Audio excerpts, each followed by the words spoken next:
येऊन अभ्यास केला पाहिजे, वाचले पाहिजे।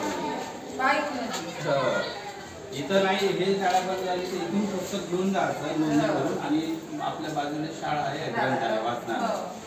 आता तिथं वाचता आलं पाहिजे। हे दूर आहे ना, आता लहान आहे, दूर असल्यामुळे जमत नाही। मोठ्या मुली ज्या आहेत आता 6वी 7वीच्या त्या मुलीले आहे की इथं या, वाचन करा, त्यानंतर आपण चालू करूया।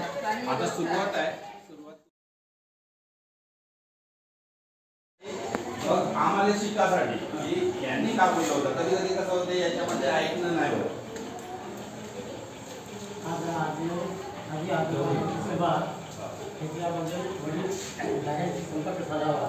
या उद्देशाने शाळेतून म्हणा किंवा जिल्हा परिषदेच्या बनवून हा काही उद्देश नाही आहे। हा तुमचा तुम्ही आता सांगितले तुमच्या आपण हा विषय घ्या, हा म्हणून आमच्या आजी आजोबाच्या तुम्ही बघितले यांच्या विषय आहे गुप्तधन आहे। गुप्तधन हे गुप्तधन आहे ते टिकून राहण्यासाठी ही वडण लहानपणापासून वडण द्यायचं काम आई वडील जन्म द्यायचं काम केले ना। पण आजचा विद्यार्थी उद्या का होईल, मंत्री होते का, कोणता लिडर होते, कलेक्टर होते, का होते, शिक्षक होते, कोणी होते, काय होते शिक्षणामुळे। त्या शिक्षणाच्या पायामुळे राहण्यासाठी शिक्षक वर्गाचा हा उद्देश असा पाहिजे की माझ्या हातून काहीतरी विद्यार्थी समोर गेले पाहिजे आणि कोणत्यातरी पदावर आले पाहिजे। ह्या उद्देशासाठी आई वडील का शाळेत टाकते ना, दिवसभर तुमच्या हातात ठेवून की आम्ही जन्म दिलो, पण आई वडिलांच्या पेक्षा मुलांना शिक्षक लोक प्रत्येक जण त्याच शाळेमध्ये त्याच गावात राहते, मुलगा अभ्यास करते की नाही करत हे सर्व लक्ष होतं प्रत्येक शिक्षकाचं होतं।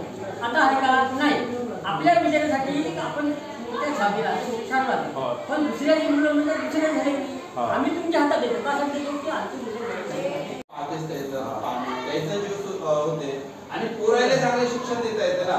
म्हणजे एक शिक्षणामुळे किती 3 पिढ्या सुधारते वारंवार म्हणतो, आणि मुलीकडे जास्त लक्ष आहे। कारण मुली जर कसं राहते, जरी आपल्या घरी नाही राहत दुसऱ्याच्या घरी जात असती, पण तिथलाही घराचा संसार चांगला जाते। शिक्षणामुळे कसं होते की चांगल्या शिकून आहे, कुठे लागल्या तर त्यांना पण मुलं पाहण्यासाठी आपल्याला सोपं जाते। तर या पद्धतीनं आणि सगळ्यात जास्त महत्त्व जर म्हटलं तुम्हाला माहिती आहे की शिक्षणामुळे किती बर्बाद होते माणूस जर शिकला नाही तर। तर या गोष्टी आहेत का माहिती बाहेर काढतो चांगला काम केले तरी आम्हाला वाटते नाही।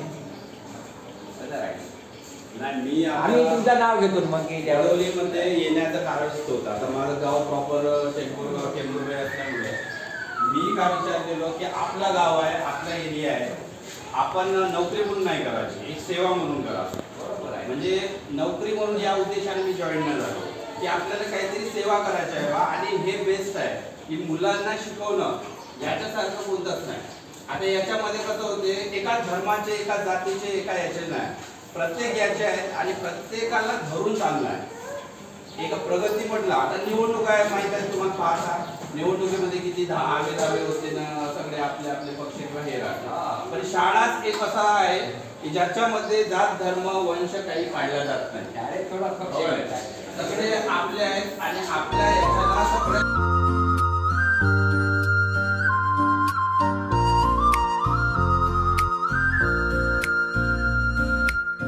सपनों को बस्ते में रख कर चले हम, उम्मीदों के पथ पर घर से चले हम।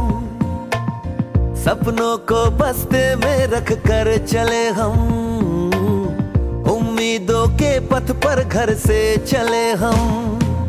स्कूल स्कूल स्कूल चले हम, स्कूल स्कूल स्कूल चले हम, स्कूल स्कूल स्कूल चले हम, स्कूल स्कूल स्कूल चले हम।